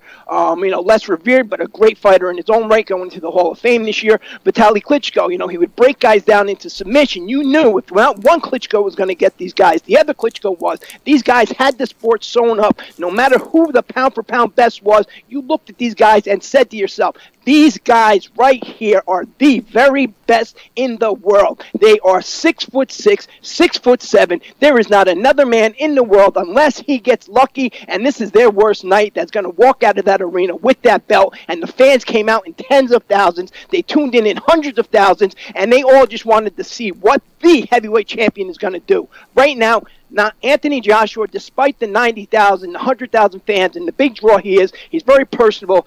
Despite Deontay Wilder and his fan base growing, despite Joseph Parker, who's a very talented fighter, none of these guys hold the aura of these past champions. Am I wrong in that? Well, I think you're 100% right that boxing is missing the characters that made it so successful from previous eras. There's no question. I mean, you get a guy like Mike Tyson, like you mentioned, and then other divisions as well, would help sell the sport, and the fighter themselves were their characters, were whether people wanted to relate to them on a positive or a negative way, they related to them. The Klitschko's certainly dominated the division, the heavyweight division, but the problem is that they weren't exciting. Well, Vitali was exciting, but injuries hurt him. I think what's happened today in the sport, not just the heavyweight division, but in the sport, is that they don't follow the path to a title shot the way they should. So therefore, they're never really developing. So what we constantly see, and it's not just the heavyweight division, I know we're discussing that now, but it happens in all the divisions, is you get a champion who's a quality fighter, and then next thing you know, they're fighting these other mandatories or contenders that never fought anyone. I was talking about that today. The contenders, the ranked contenders. Now, I happen to be looking at the heavyweight rankings right now. When you look at these rankings, and you take Anthony Joshua and Wilder and Parker out of the mix, and if you want, people forget, but Manuel Charr is a champion too. You and I were laughing about that yesterday. If you take those guys out of the mix, and you look at the rest of the rankings, the Pulovs, the Millers, the Whites, the Povetkins, the Dominic Brazils, the Carlos Takam, the even Dimanchenko and Martin, and some of the young fighters like Otto Wallin and Cabello and et cetera, Tom Schwartz, even the Japanese guy, Fujimoto. I mean, these guys, Brian Jennings, these guys should all be fighting each other. That's how they get better, and they deserve their world title shot. But what happens today, Dax, and you know better than anyone, that they don't. Jarrell Miller, you made a elusive comment about him, but let's face the facts. He's fought nobody. You're 100% correct that his big fat mouth that matches his big fat egg-shaped body, that he's earned himself. And if you look at the rankings, this guy's in the top 5. How? Today you get ranked just by staying busy. It's not right. Jarrell Miller, if he had beaten a Dillian Whyte or a Povetkin or Brazil or Takam or Tom Schwartz or any of these other names we mentioned, and he beat a couple of those guys, then you have a legitimate contender. But all of a sudden he's in line for a title shot. Same thing with Dillian Whyte. I mean, I know you were high on him. And he may very well be a legitimate number one contender based on the crop of heavyweights. But the facts are the facts. We both admitted yesterday off air that neither one of us think that he's got a chance against Deontay Wilder. The question remains, why do we have to wait for Wilder AJ should AJ get by Parker? There'll be another big fight, Dax. You know that. You made one point I agree with and one point I disagree with about, how the media circulates. Max Kellerman, I forget who was in the chat room talking about how Max Kellerman was selling up Dillian Whyte. And my response to that was, something, he was selling. He didn't really believe the things that he was saying. Max Kellerman is a knowledgeable guy. The thing you said in the past about, we had these characters. But something, Bill, they weren't characters. This is who they were. The problem is today we have characters. Deontay Wilder, he's not really this brash guy who dances around and beats his chest, away from the ring. He's a reserved guy. He's a quiet guy. He's a family man. He has a daughter with disabilities. That's his main focus. When all of a sudden that the cameras are on and he has to sell himself, then all of a sudden, bomb squad, starts coming out on him. These guys in the past that I mentioned, there were no characters. That's who they were. In 2003, or late 2003, and this is what happens. This is why the heavyweight division now is really in scrambles. It takes time to build a heavyweight champion. You can't build a media champion, because even whoever comes out on top is always going to have that stigma of a media-created champion who beat nothing but media-created champions. When Lennox Lewis retired, that division was in such shambles. It was in chaos. We didn't have a legitimate successor to the throne. We didn't know who could take over his spot. We thought about maybe it would be Vitaly Klitschko, because him and Lennox went, really life and death. But, Vitaly Klitschko, he went out there and 4 or 5 fights. He had the back injury. He leaves. We're thinking, Vladimir, could Vladimir Klitschko possibly take over? He loses to Ross Purity in 98, and then he gets blasted out by Corey Saunders, and then he gets blasted out by Layman Brewster in 4 rounds. He gasses.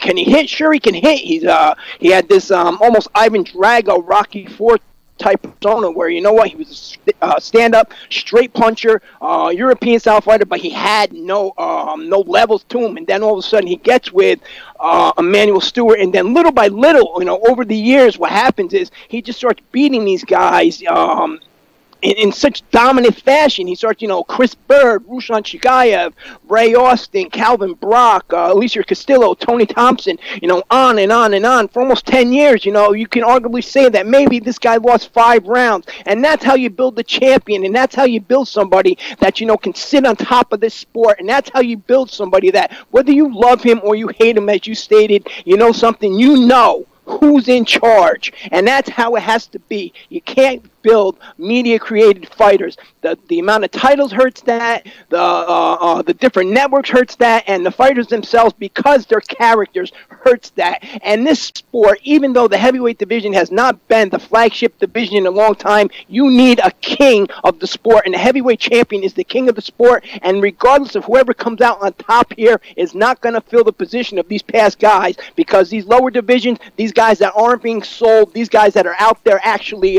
earning their bones, are the guys that are going to be, leading the sport. And that's what hurts boxing. How can you not have one guy who's gone out there and taken over the heavyweight division? How can you not have that? You should have it. But let me just tell you one thing, and we've had this discussion many times, you and myself. When you talk about Vladimir Klitschko, he could, and you make a great point, you could make an argument that in a decade, the guy, if you exclude the AJ fight, you could make the argument that in 10 years he may have lost a handful of rounds on a scorecard, not fights, on a scorecard. I don't think anybody could boast that. But the problem with Klitschko was that his style was not exciting. If Vladimir Klitschko fought the way he fought Kubrat Pulev or AJ, this guy would be so high on the pedestal right now in terms of all-time greatness that you wouldn't have to sell his accomplishments like you kind of have to do today. What my point is that excitement in the sport of boxing is critical. You have to have a level of excitement. I get into this discussion about Mayweather all the time. People say, "Oh, yeah, he's great. Okay, fine. You want to look at his performances. You can spin it any way you want. I have my feelings, but the one thing you can't argue is that he was a boring fighter. He just was a boring fighter. And when the smoke clears on his career, he's not going to be remembered as much as a guy who was exciting. And unfortunately for Klitschko, it's going to be the same thing. Deontay Wilder at least brings some excitement, as does AJ. The thing that Wilder needs right now, Dax, and you and I touched on it yesterday, is a promoter. Deontay Wilder, and I agree with you, the man, with his daughter and everything else, seems like an all right guy. But when the camera's in front of him, he turns into the bomb squad, which is negative press. It may be working for him. He may be thinking it, blah, blah, blah. But the truth of the matter is, Lou DiBella doesn't promote. He doesn't promote his fighters. The best thing that could happen to Wilder is that he fights AJ and he gives a piece of his promotional deal to Eddie Hearn, win or lose. And whether he wins or loses, he'll have Eddie Hearn working for him, And Deontay Wilder can make a lot more money with a real promoter like Eddie Hearn or somebody that's willing to invest some money in him, unlike all of the claws that are in him now. That's what bothers me about Deontay. Deontay talks smack about other people taking advantage of AJ, et cetera, but he should look in the mirror because he's got more hands in his pocket than if he had a cage full of octopuses. It's bad stuff, Dax. I agree 100% with that. You know, we all know what type of promoter Lou DiBella is. You know, over the years, everybody who has signed, you know, Lou DiBella had Sergio Martinez, you know, a guy who at his best was in the top 2, top 3 pound for pound, and, you know, the lineal middleweight champion of the world. And the only time you ever heard anything about Sergio Martinez out of a Lou DiBella camp is 2 weeks prior to the Martinez title defense. As for Klitschko being boring, absolutely. You know, he wasn't really an exciting fighter early on in his career. He was exciting only because he was scoring those devastating knockouts. But, you know, because of the style he adapted, no, he wasn't an exciting fighter. But my point is, you know something, it takes years to build this legacy. Vladimir Klitschko, you know, this country is a lot different than the rest of the world. That's the difference. Boxing is a global sport. The names that I mentioned, whether or not it's Lennox Lewis, whether or not it was a Mike Tyson, whether or not it was a Vander Holyfield, these guys fought around the world. These guys today, you know, they're quibbling about where are we going to fight.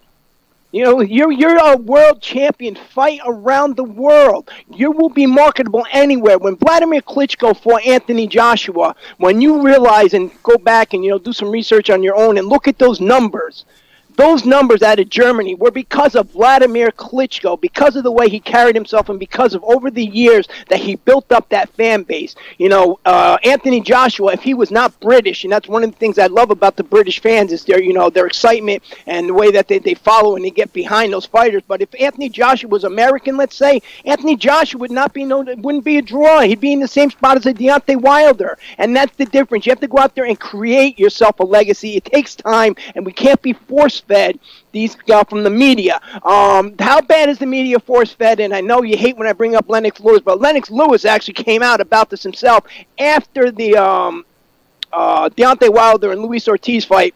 Showtime made mention that, you know something, once Anthony Joshua and once Deontay Wilder fight, the winner of that, we will finally have ourselves an undisputed heavyweight champion, the first one since Mike Tyson in 1985.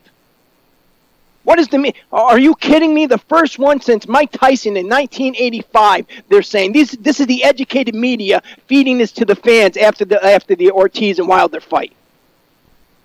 And the fans are agreeing. They're on social media. They're agreeing. Yes, we can't wait. We need one. It's been since Mike Tyson. This is not an educated sport.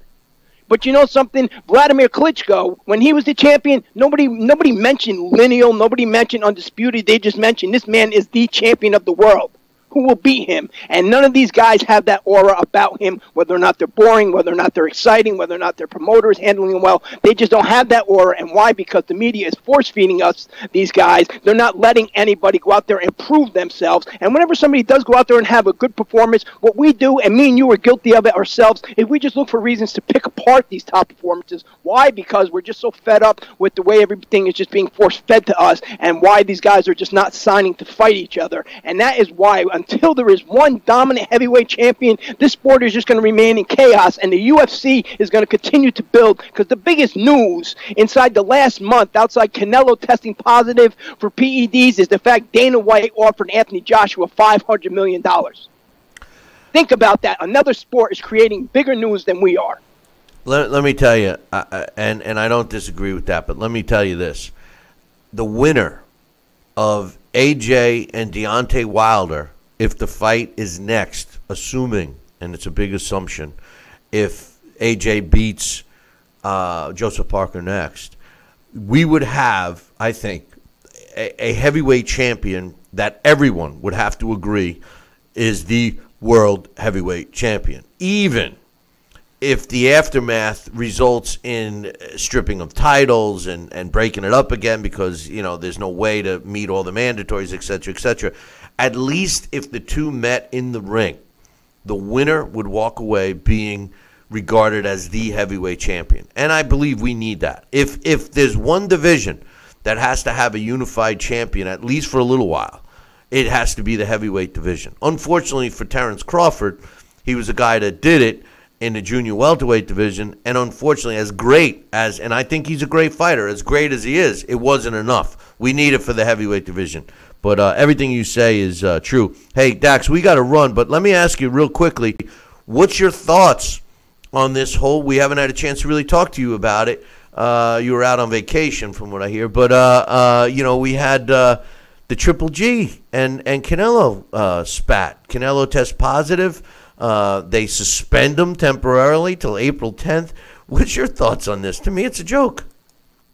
Well, the fact that they suspended Canelo until April, and the fact that Nevada has had to go and in further, and step further into it. Remember, this is also the same state commission that somehow finagled Floyd Mayweather to have a jail sentence postponed temporarily so he can have a fight because he brought so much money to the city. And Canelo is another, Canelo is a guy who brings so much money when he fights that, he's more or less kind of afforded those same types of luxuries. But, that just says, without anybody coming right out and showing the actual test results, Canelo has a higher percentage than what was originally released by the media.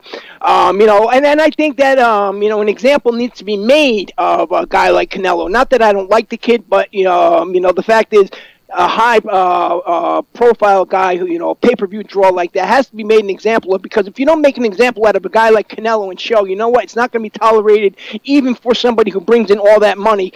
Again, just throw the rules out the door. Why have VADA? Why have WADA? Why have mandatory testing? It doesn't matter. And you also, I think the last time I was on the show, I brought this up, when Louis Neary, who was banned in Japan, the 118-pound WBC bantamweight title holder, Louis Neary, that's a guy who also tested positive for Zapaterol, a substance very much like clenbuterol, and he's from Mexico, and that didn't come from the beef.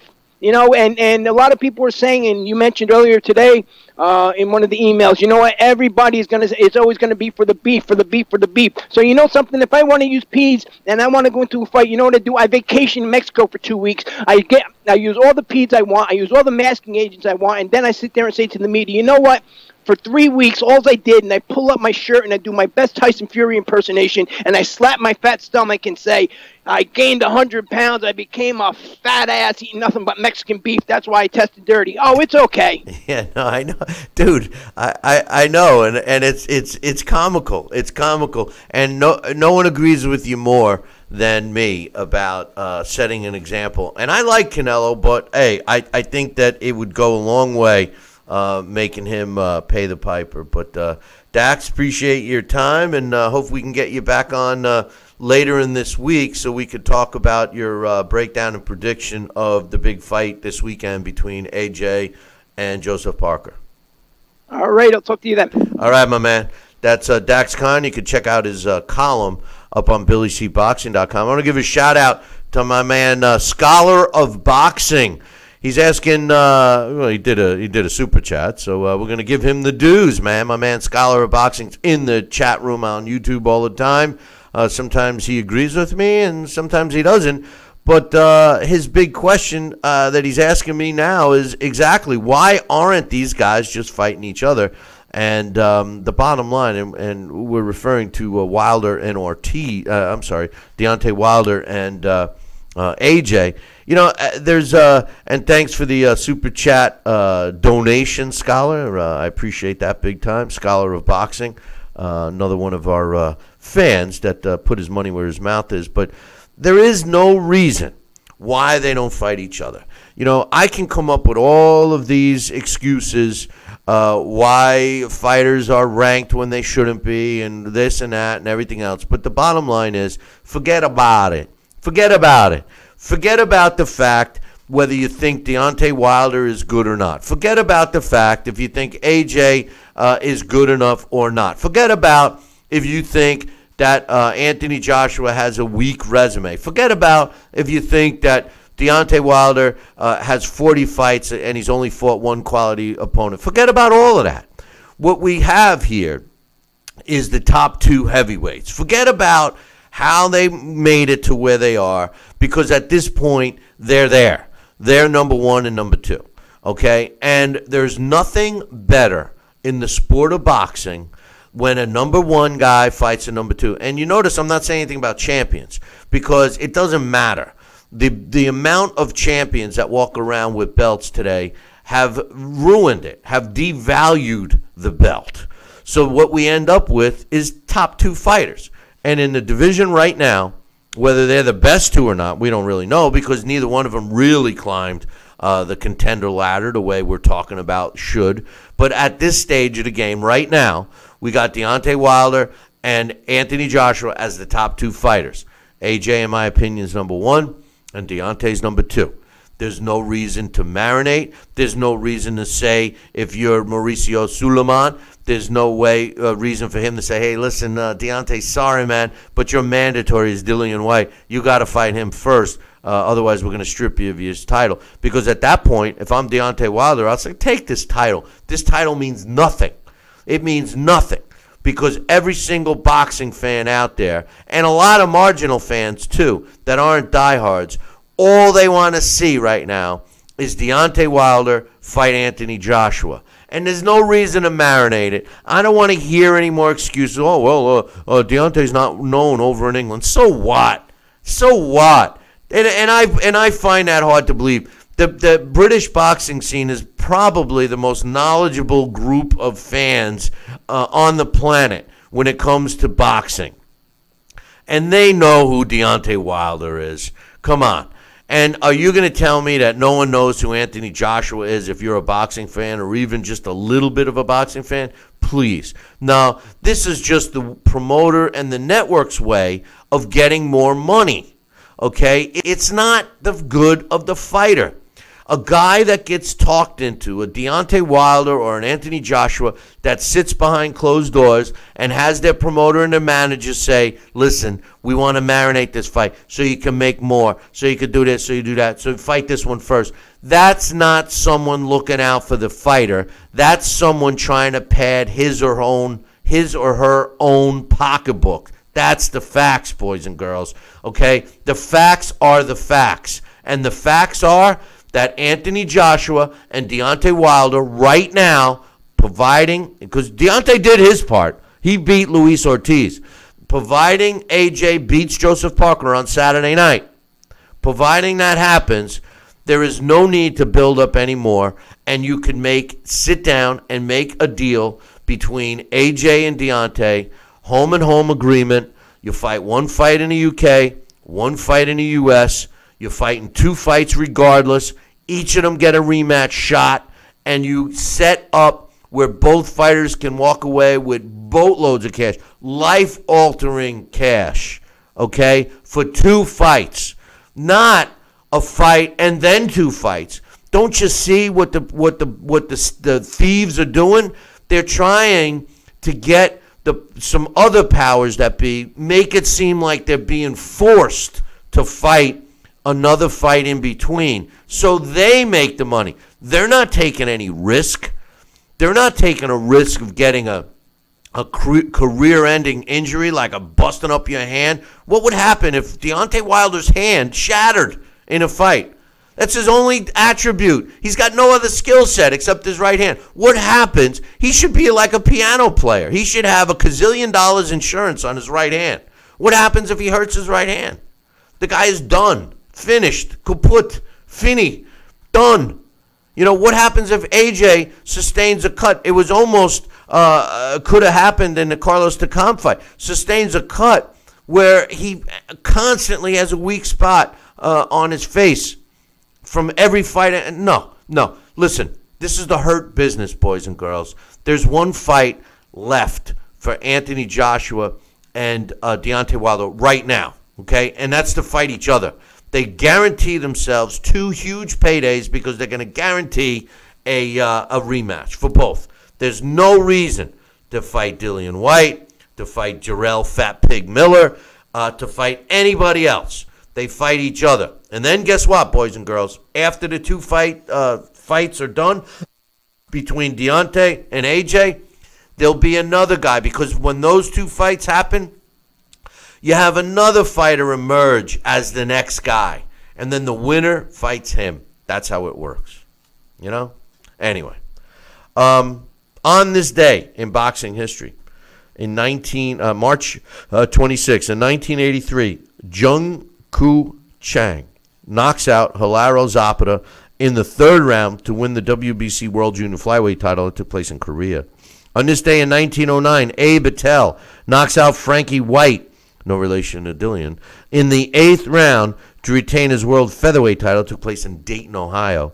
On this day in 1927, Bud Taylor and Tony Canzanori fight for the vacant NBA World Bantamweight title that took place in Chicago, but the fight ends in a 10-round draw.